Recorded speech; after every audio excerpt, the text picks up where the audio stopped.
चलिए, तो आज हम लोग शोधन कर्म पढ़ेंगे। शोधन कर्म स्थानात् बहिर्नयेत ऊर्ध्वम अधो वा मल संचयम देह संशोधनम तत्स्यात्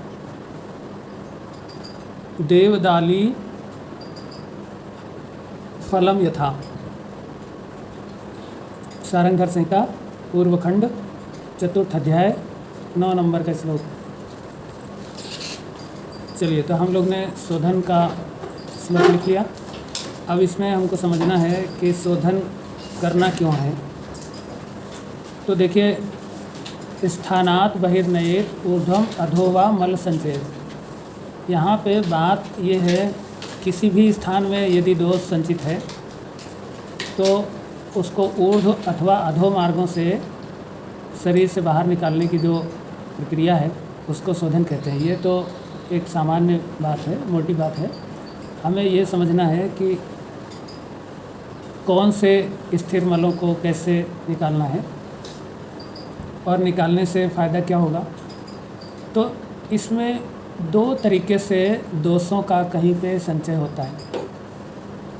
एक संचय होता है यत्र संगः खा वैगुण्यात्। दोष तो प्रकुपित नहीं है, लेकिन खा वैगुण्य हुआ तो दोषों का संचय हो सकता है। यानी कि अब जहाँ पे स्थान दोष है, स्थान दूषित है, तो जैसे कि किसी रोड में अगर आप चले जा रहे हैं और वो बहुत बड़ा गड्ढा अचानक से आ गया तो आपकी गाड़ी फंस जाएगी। अब यहाँ गाड़ी ख़राब नहीं है, लेकिन रोड ख़राब है, तो इस वजह से गाड़ी चल नहीं पा रही है, फंस गई। ठीक इसी प्रकार से हमारे शरीर में यत्र संगः खा वैगुण्यात्, जहाँ पर खा वैगुण्य होता है वहाँ दोषों का संचय होने लगता है। तो ऐसी अवस्था में भी हमको शोधन करना पड़ता है, क्योंकि दोष एक जगह जब स्थिर होने लगते हैं तो वो मलिनता उत्पन्न करते हैं। तो एक प्रकार ऐसा है। अब दूसरा प्रकार ये है कि भाई जब दोष खुद ही पिंडीभूत हो जाए, अपने में ही वो पिंड स्वरूप को प्राप्त हों, शुष्क हो जाएं, तो इसलिए फिर वो पिंडभूत हो करके उनकी गति अवरुद्ध होने लगती है। तो फिर उनका हमें शोधन करना होता है। यदि वो दोष कहीं संबद्ध हो गए हैं, किसी आशय से, किसी स्रोतस से वो बंध गए हैं या चिपक गए हैं, उसमें आशय का कोई दोष नहीं है, आशय दूषित नहीं है, ना स्रोतस में दुष्टि है, परंतु दोष दुष्टि है। और वो दोष स्वयं उस आशय से या किसी स्रोतस से वो संबद्ध हो गया है, बंध गया है, इसलिए एक जगह स्थिर हो गया है। तो ऐसे दोषों का भी हमें शोधन करना पड़ता है। अब तीसरी कंडीशन ये है कि वो वायु के विगुण होने से गतिहीन हो जाए। अगर कोई चीज़ जो गति को प्राप्त है वो वायु के कारण है, अब वायु विगुण हो गया तो फिर वो कोई भी दोष धातु मल जो गति से युक्त है वो एक जगह पर स्थिर हो जाता है। तो अब एक जगह स्थिर हो गया तो फिर ये फर्दर जो है ना दूषण का कारण बनेगा, यानी मलिन करने का कार्य करेगा। तो ऐसी स्थिति में भी हमको शोधन करना पड़ेगा। ठीक है, तो आपको हर बार ये देखना है कि खा वैगुण्य हुआ है, इस वजह से दोष स्थिर हो गए हैं, या वो खुद पिंडीभूत शुष्क हो गया है, शुष्क होकर पिंडीभूत हो गया है इसलिए वो एक जगह स्थिर हो गया है, या फिर वो किसी से संबद्ध हो गया है इसलिए स्थिर हो गया है। ठीक है, अथवा उसको गति प्रदान करने वाला जो वायु है वही विगुण हो गया है इसलिए वो स्थिर हो गया है। तो इस प्रकार से आपको बहुत सारे कारण पता चलेंगे, जिससे आप जो है देखेंगे कि दोष एक जगह स्थिर है। और ऐसे में चिकित्सा क्या करनी है।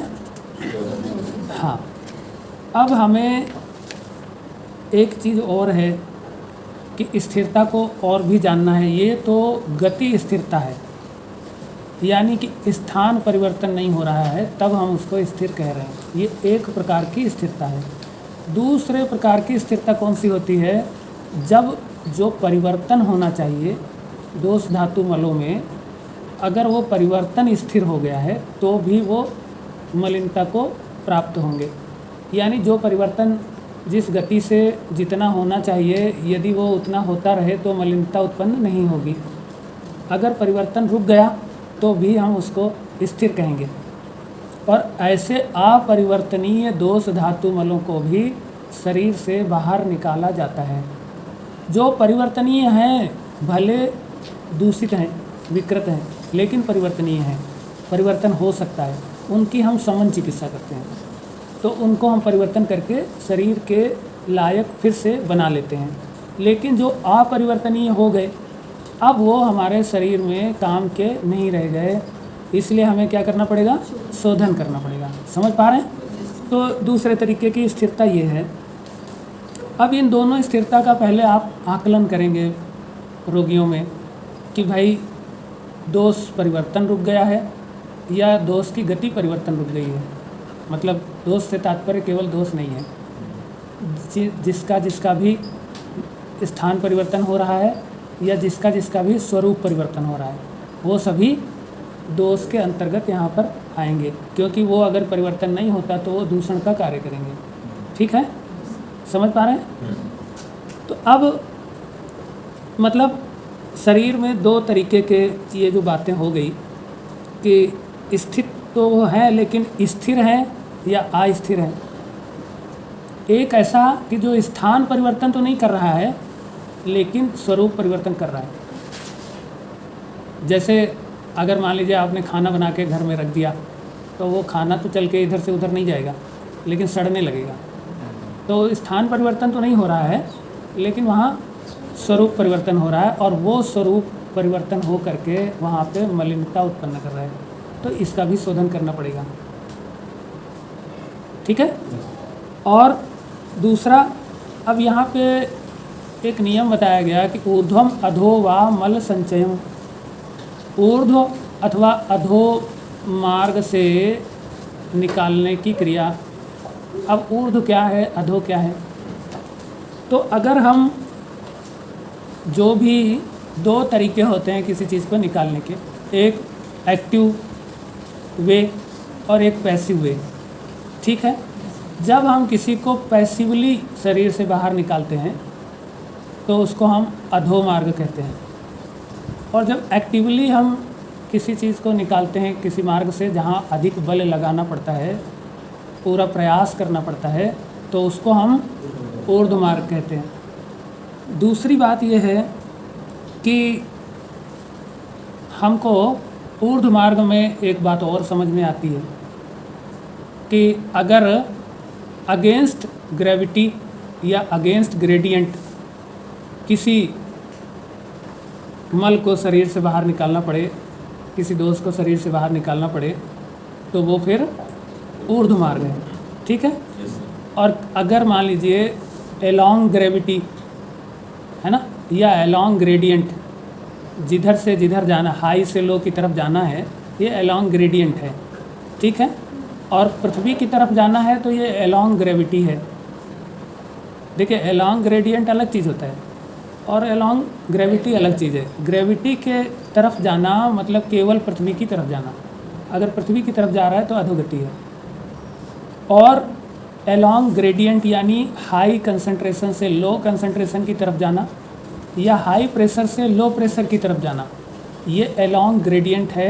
ये भी पैसिव मूवमेंट है और ये भी क्या है, अधो मार्ग है। ठीक है।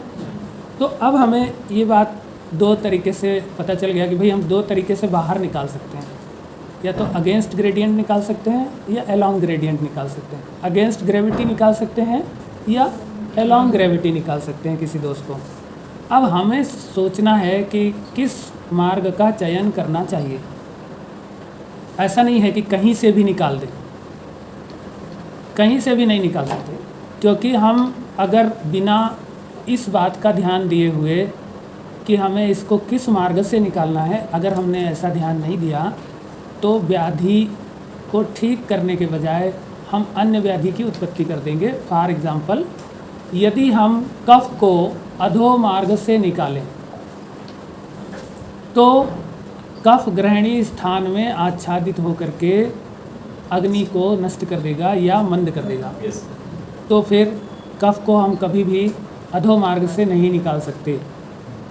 तो अब जब नहीं निकाल सकते, अगर मान लो हम निकाल ही देंगे, निकालेंगे तो निकाल दें, लेकिन फिर हम कफ के दूसरे रोग जिसके लिए मलिन कफ को निकाल रहे हैं, हो सकता है वो ठीक हो जाए, पता नहीं, लेकिन उसको ग्रहणी रोग और हो जाएगा, है ना।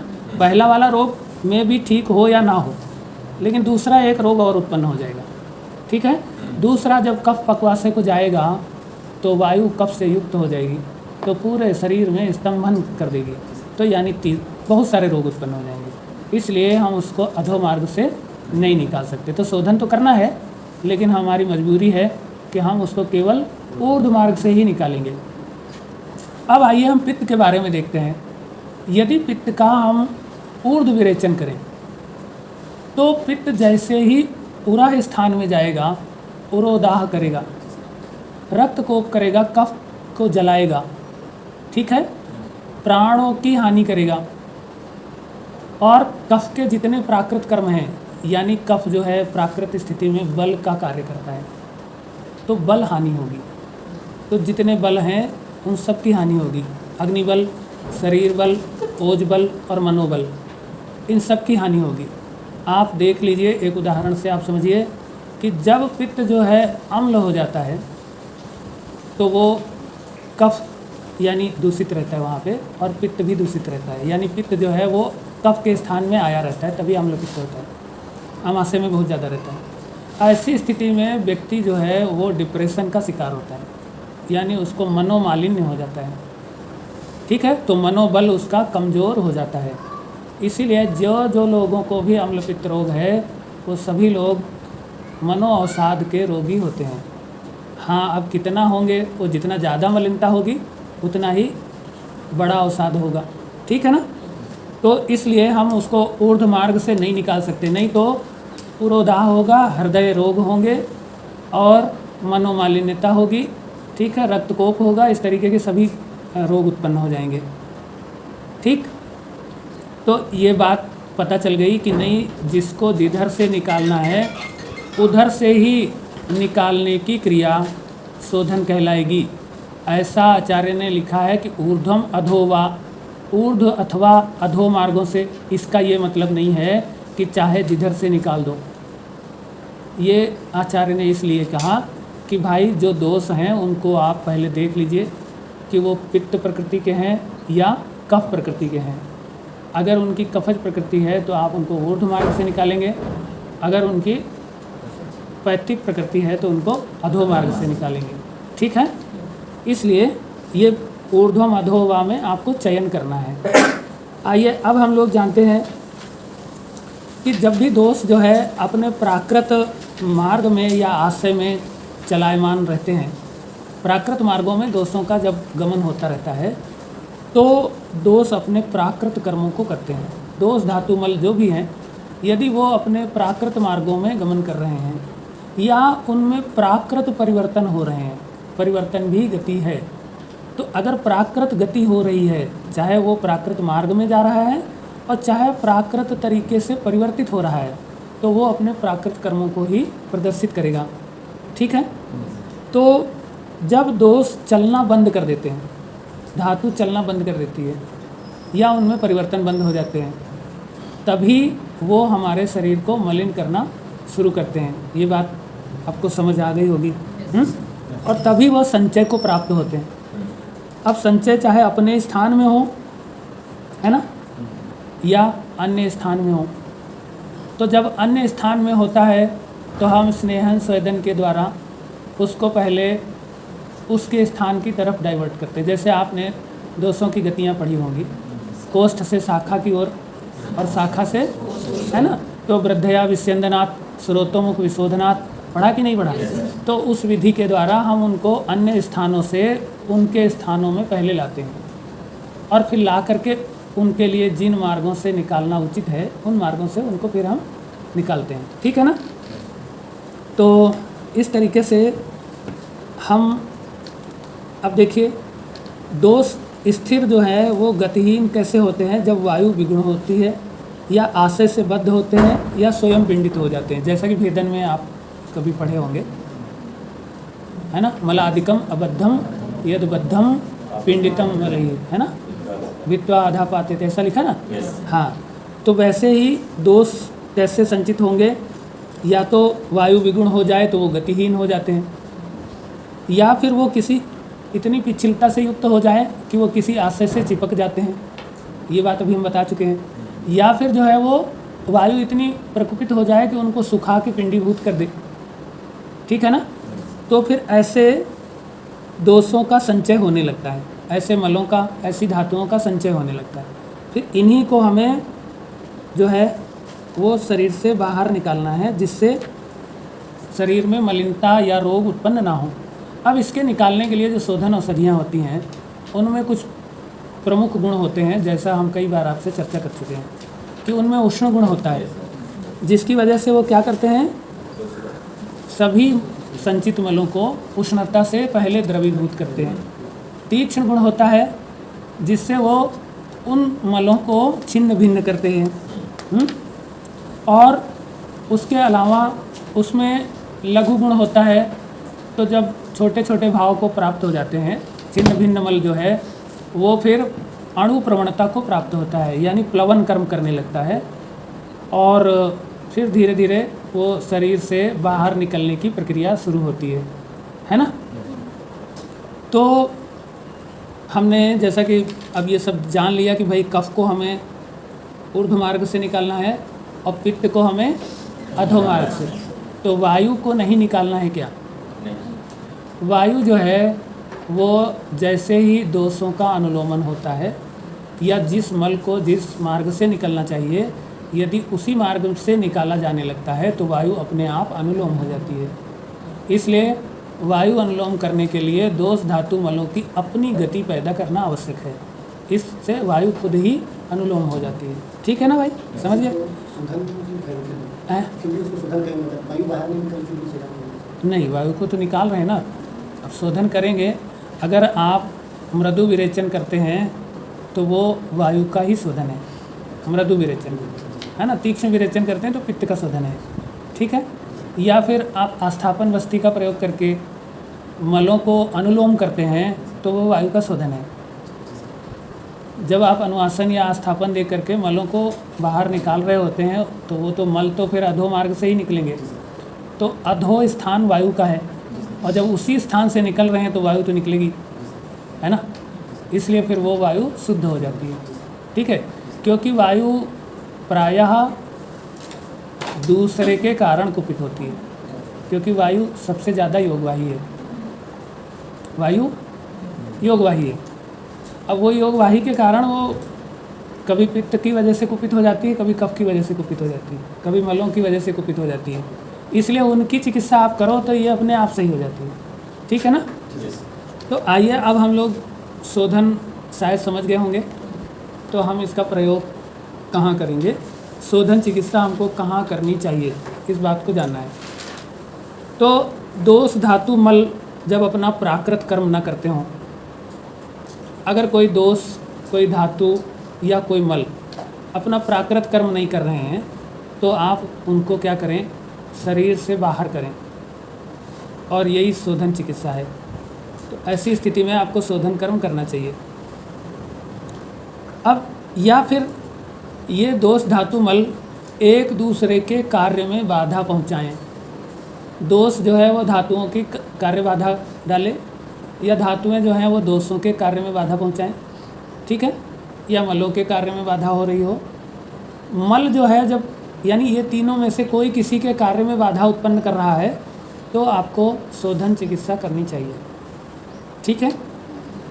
देखिए, एक ये होता है कि स्वयं खुद ही खराब हो गया और इसलिए अपना कार्य नहीं कर पा रहे, लेकिन दूसरे के कार्य में बाधा नहीं डाल रहा है ना, तो भी आपको जैसे कफ जो है वो विकृत हो गया तो अपना कार्य नहीं कर पाएगा, ठीक। अथवा वो विकृत होकर के अन्य दोष के या अन्य धातु के या मलों के कार्यों को विकृत करेगा, तो फिर ऐसे विकृत कफ का क्या करना है, शोधन करना है। वमन करा दीजिए, वो निकल जाए, ठीक है। हाँ, फिर अगर हमको ये स्पष्ट ना हो रहा हो कि जो शरीर में कोई लक्षण है या व्याधि है वो किस दोष के कारण हो रहा है, किस दोष के विकृति के कारण ये व्याधि उत्पन्न हो रही है, ऐसा हमको स्पष्ट पता नहीं चल पा रहा है, तो हमें शरीर का शोधन करना चाहिए। जैसे मृत गर्भ की स्थिति होती है, अब मृत गर्भ हो गया तब इसका क्या करेंगे, उसको तो आपको शरीर से बाहर ही निकालना है, वहाँ तो आप दोबारा जिंदा तो नहीं कर सकते, इसलिए अस्मरी हो गई, आप क्या करेंगे, शोधन करेंगे, है ना। अगर शल्य क्रिया नहीं कर सकते तो आप शोधन करिए, ठीक है ना। तो ऐसे में आपको शोधन कर्म करना चाहिए। इसके अलावा मनोरोग है, मन की जड़ता है, नकारात्मकता है, भ्रम है, संशय है, ऐसी अवस्था किसी रोगी में है तो आपको उसका शोधन करना चाहिए। अब शोधन में आप चाहे शिरोविरेचन करें, चाहे नस्य करें, चाहे वमन करें, चाहे बस्ती दें, आपको देखना है कि यहाँ पे क्या करना है, ठीक है ना। तो इस तरीके से जितने मानसिक रोग हैं इनमें शोधन की आवश्यकता होती है, क्योंकि वहाँ पे लिखा है मानसिक रोगों की जो संप्राप्ति है, तैरल्पसत्वस्य मला प्रदुष्टा, है ना। तो वो हृदय में जा कर के, अल्पसत्व व्यक्ति के हृदय में पहुँच करके मल जो है वो वहाँ जा कर के और मन को दूषित कर देते हैं। तो इससे अच्छा क्या है कि उसको हृदय से निकाल के उनके जो मार्ग हैं उन मार्गों से शरीर से बाहर कर दीजिए। तो हृदय में मलों की उपस्थिति अगर नहीं रहेगी तो मन की मालिन्यता दूर हो जाएगी और मन के रोग ठीक होने लगेंगे। इसीलिए आप लोग अब समझ लीजिए कि मानसिक रोगों का शोधन चिकित्सा बहुत बढ़िया काम करती है। इसलिए आप मानसिक रोगी कोई भी आए, भ्रम वाला आए, निगेटिव वाला आए, जैसे नहीं होता कि आप पढ़ने के लिए बोलो पढ़ के क्या होगा, पढ़ने से थोड़ा ही कुछ होगा, ऐसा मतलब आप कोई भी बात बोलो तो वो निगेटिव बोले, तो समझ लीजिए कि भाई इसका क्या करना चाहिए, शोधन करना चाहिए, क्योंकि इसको ना के अलावा हाँ कुछ दिखता ही नहीं, ठीक है। हाँ, अब इसके अलावा जैसे मन की जड़ता तो आप जान ही गए हैं, मतलब ये इस स्थिति को तो जान गए हैं। फिर मलों की अधिकता से यदि अग्नि की मंदता हो रही हो, शरीर में मलों की बहुत अधिकता है और उसकी वजह से सारी अग्नियाँ मंद हो रही हैं, यानी मंद अग्नि जन्य रोग उत्पन्न हो रहे हैं। अब वो मंद अग्नि जन्य उदर रोग हो सकते हैं या धातुओं के रोग हो सकते हैं। मंद अग्नि जन्य शरीर के अन्य कोई भी रोग हों तो आपको क्या करना है, देखिए अग्नि ज़्यादातर दो तरीके से मलिन होती है, एक वायु के प्रतिलोम होने से और दूसरा मलों की अधिकता से। आप देख लीजिए यदि वो मलों की अधिकता से हुई है तो आपको वहाँ पे शोधन कर्म कराना चाहिए। जब शरीर से मल निकल जाएंगे तो अग्नि स्वयं दीप्त हो जाएगी और वो अपने प्राकृत कर्मों को करने लगेगी, ठीक है। इसके अलावा जीर्ण व्याधि हो गई है, अगर किसी को वो व्याधि ठीक नहीं हो रही है तो ऐसे में मृदु संशोधन कराना चाहिए, तो फिर व्यक्ति में वो व्याधि ठीक होने लगती है। नहीं, अगर मलों की अधिकता से हो तब, हाँ फिर तो आप वायु की चिकित्सा करिए, ठीक है। विषाक्तता है तो विषाक्तता में प्रायः शोधन आवश्यक होता है, इसलिए विष की कंडीशन में आप विष को शरीर से ऊर्ध्वाधर मार्गों से या रक्त विरेचन के द्वारा आप उसको जितना शीघ्रता से हो सके शरीर से बाहर निकालो। इसलिए विषाक्तता में आपको क्या करना चाहिए, शोधन करना चाहिए। इसके अलावा रोग के जो मूल दोष या मूल आशय का लक्षण यदि आपको स्पष्ट न पता चल रहा हो कि ये रोग जो है किस वजह से उत्पन्न हुआ है। जैसे आप जानते हैं जब रोग के कारण रोग उत्पन्न होने लगता है, रोग उत्तर कालज रोग या निदान अर्थकारी रोग, ऐसे में आपको क्या करना है, शोधन चिकित्सा। क्योंकि जब दो दो रोग एक साथ हैं, एक मूल रोग है और उसकी वजह से एक दूसरा उत्तर काल रोग उत्पन्न हो रहा है, तो ऐसे में अब समन चिकित्सा बहुत मुश्किल से काम करेगी। इसलिए आप पहले शोधन करके किसी एक रोग का शमन करिए, यानी शोधन के द्वारा चाहे मूल रोग का शमन हो जाए चाहे उत्तरकालिक रोग का शमन हो जाए, तो फिर एक व्याधि कम पड़ जाएगी और परिणाम स्वरूप फिर आसानी से शमन चिकित्सा आपकी काम करेगी। समझ रहे? अगर आप उसके मूल रोग का ध्यान कर रहे हैं, जैसे एक उदाहरण से हम आपको बता रहे हैं, जैसे थायराइड जो है वो जठराग्नि की मंदता से उत्पन्न होने वाला रोग है, यानी कफज उदर रोग जन्य रोग है। कफज उदर रोग के कारण होता है थायराइड। ठीक है, अब आपको क्या करना है, यहाँ पे आपको कफज उदर रोग की पहले चिकित्सा करनी। मैंने इस पर थीसिस करवाया, यही उसका टॉपिक था कि कफज उदर रोग उसका मूल निदान अर्थकारी रोग था। मतलब तो हमने कफज उदर रोग की चिकित्सा क्या करी, पिपली चूर्ण, केवल पिपली चूर्ण से चिकित्सा करी। और उसके दो तरीके, एक पिपली चूर्ण केवल और एक पिपली चूर्ण में गौमूत्र की भावना। और अब ये कफज उदर रोग की चिकित्सा हुई। फिर हमने थायराइड को चेक कराया, उस पर उसका रिजल्ट आया, थायराइड कम हो गया। हमने क्योंकि सारे निघंटुओं में ये बात लिखा है कि पिपली उदर रोगों की प्रमुख चिकित्सा है। ठीक है, तो इसलिए हमने प्रमुख औषधि का प्रयोग किया और उसने थायराइड पे अपना रिजल्ट दिया। तो अब आप समझ गए होंगे कि कारण, और आप क्या करते हैं, थायराइड की चिकित्सा करते हैं, इसलिए नहीं ठीक होता, क्योंकि जब तक मूल रोग की चिकित्सा आप नहीं करेंगे। हाँ, मैं आपको बताऊं, मेरा बहुत सारा अनुभव है कि जिनको थायराइड है मैं उनको वमन करा देता हूँ। अब लो, अब जैसे ही कफज उदर रोग में आप वमन कराओगे, कफज उदर रोग अपने आप कम हो जाएगा, क्योंकि कफ निकल गया और उसको थायराइड में तुरंत फ़ायदा होता है। ऐसा हमने एक दो नहीं, 10, 20, 25 लोगों का वमन करा के उनके हमने बिफोर और आफ्टर उनके रिकॉर्ड्स देखे और उसमें बहुत सारा परिवर्तन आ गया। हाँ, तो इस तरीके से ऐसा होता है। अब आप समझ गए होंगे। तो इस तरीके से आप मूल रोग को पहले देखिए कि मूल रोग क्या है, किस वजह से ये उत्तर कालज रोग उत्पन्न हो रहा है, उसकी क्या चिकित्सा हो सकती है, उस विधि को आप अपनाइए। हाँ, यदि उत्तर कालज रोग बहुत ही ज़्यादा शक्तिशाली हो तो पहले आप उसकी शमन चिकित्सा करिए, फिर पहले वाले की शोधन चिकित्सा करिए, बाद वाले की शमन चिकित्सा पहले करके उसको थोड़ा धीमा करिए और फिर पहले वाले की शोधन चिकित्सा करके उसकी मूल को तोड़िए। ठीक है, समझ गए?